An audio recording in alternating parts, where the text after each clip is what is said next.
Bem-vindos ao programa Conversa Direita. Eu sou Cibele Almeida e... Jerônimo Fernandes. Eu quero começar citando uma frase de um amigo filósofo, Mário Sérgio Cortella, que diz o seguinte: muita gente acha que política é uma coisa e cidadania é outra. Como garfo e faca, e não é, política e cidadania significam a mesma coisa. Nós vamos falar um pouquinho sobre cidadania e o nosso tema de hoje, da segunda série, Entenda a Sociedade Civil e a Cidadania. Vamos falar sobre cidadania ativa com Jerônimo. Direitos e deveres do cidadão português. Esse é o nosso tema de hoje. Fique atento. Não esqueça de ativar o sininho para receber os programas, os episódios. E também, se não está inscrito, aproveite para se inscrever ou convidar outros, que façam a inscrição. Vamos começar a nossa conversa direita e direta? Vamos lá. Então, a primeira pergunta, Jerônimo: quais os principais direitos que todo cidadão português possui e como esses direitos fortalecem a sociedade civil?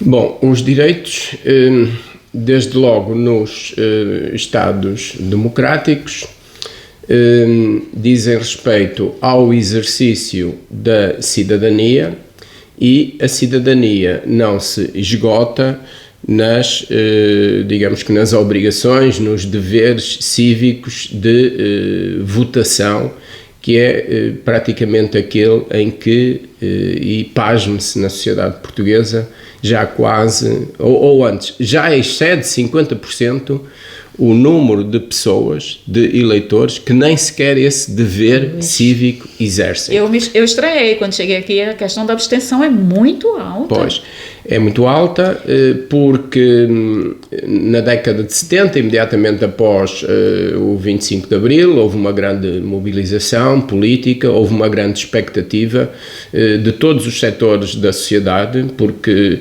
vinha-se de um regime fechado, de um regime de partido único, onde a disputa eleitoral era muito restrita, era praticamente inexistente, não havia abertura a eleições livres, de modo que teve que se evoluir, com consequências negativas em muitos aspectos, mas certamente que houve muitos aspectos positivos e, principalmente depois do 25 de novembro de 1975, conseguiu-se estabilizar um modelo de sociedade democrática, com eleições livres, que é isso que define, ou um dos pilares que definem uma sociedade democrática e livre.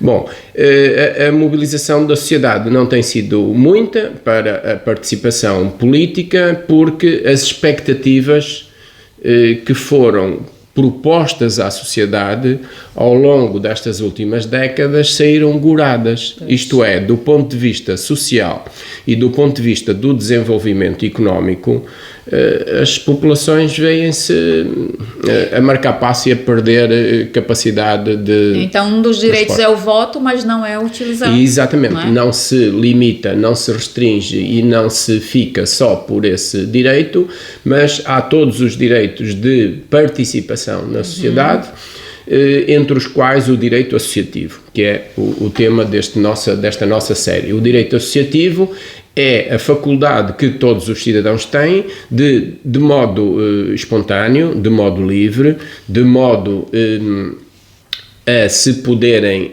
organizar e se poderem constituir legalmente em movimentos, em associações, fundações e outros tipos de associações coletivas que têm um enquadramento legal próprio, têm deveres próprios, têm obrigações, porque isso necessita de um formalismo, necessita da constituição de órgãos sociais e de tudo isso, mas depois têm capacidade e autonomia de intervenção na sociedade. E esta forma de intervir na sociedade, mesmo muitas das associações que existem, e volto aqui sempre à passividade das associações mais conservadoras ou mais de direita, em oposição às de esquerda, que são mais interventivas e que são mais dinâmicas.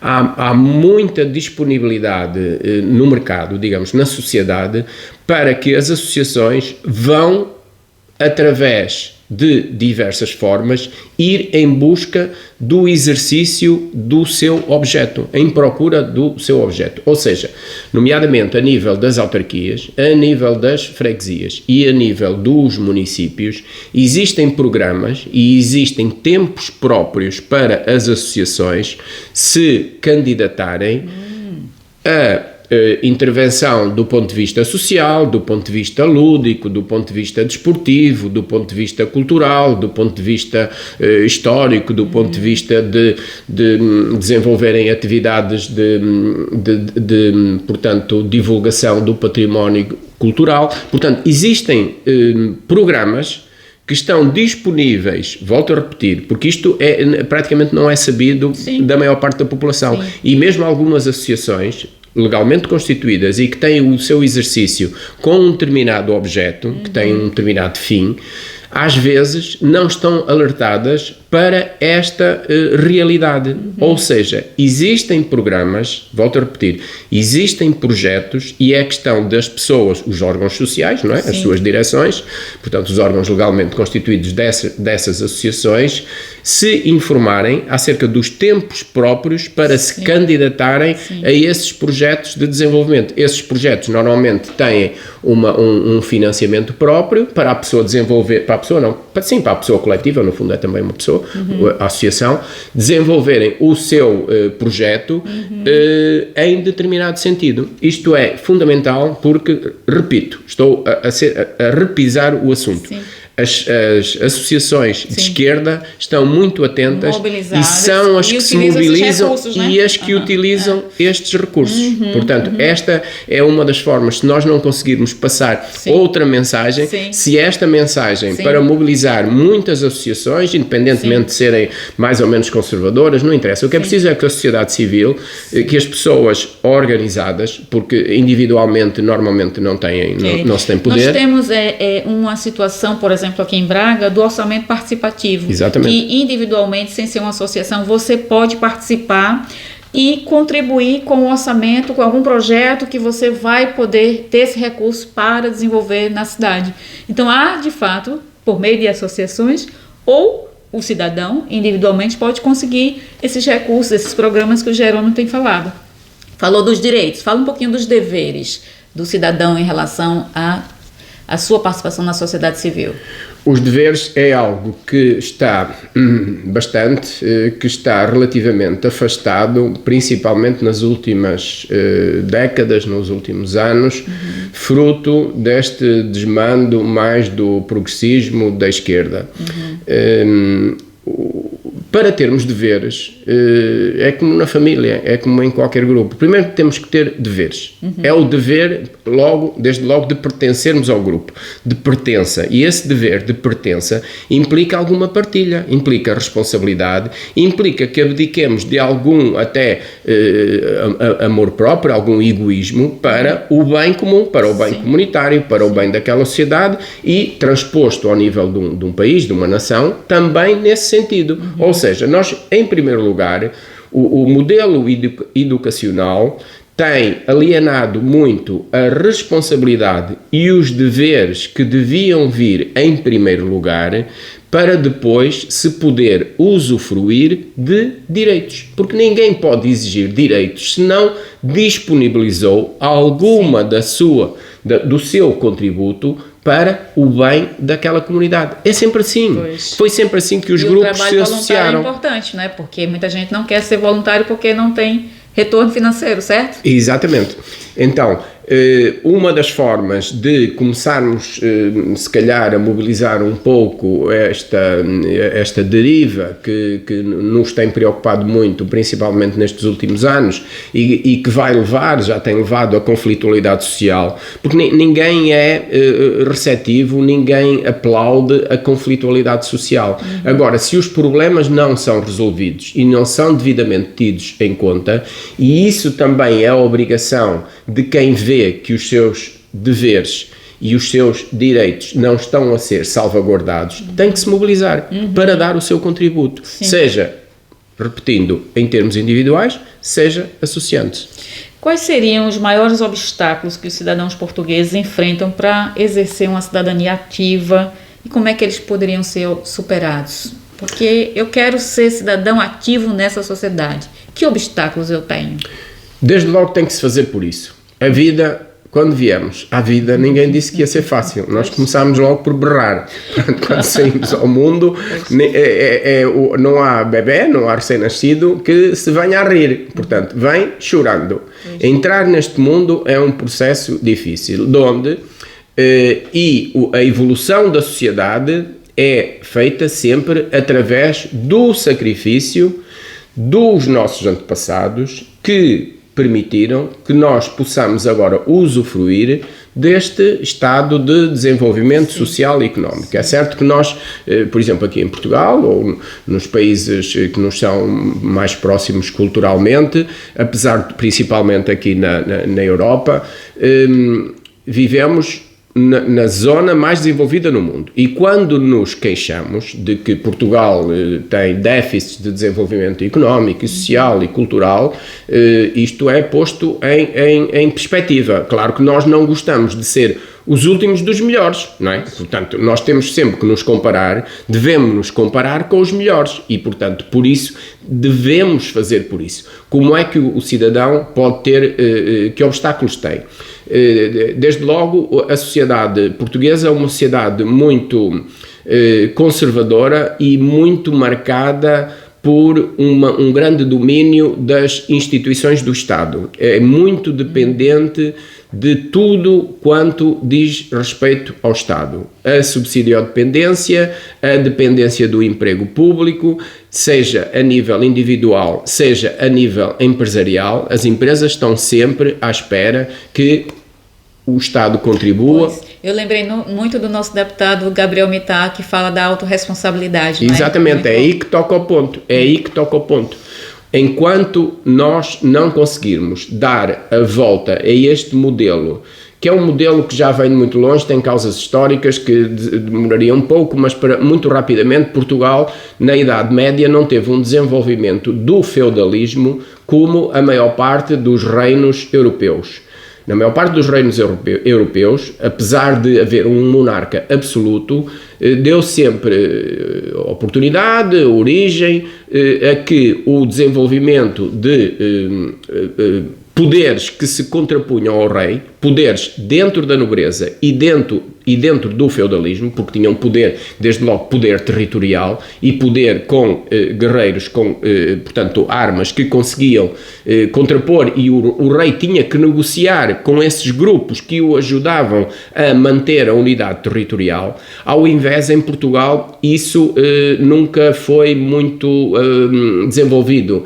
E depois, no século, com a nossa o nosso grande feito dos descobrimentos, também tudo o que veio em benefício, fruto dos descobrimentos, as riquezas primeiro do Oriente, das especiarias, não é? E depois também do Brasil, do ouro e de tudo isso, e depois também de Angola, tudo isso foi sempre debaixo da proteção do rei.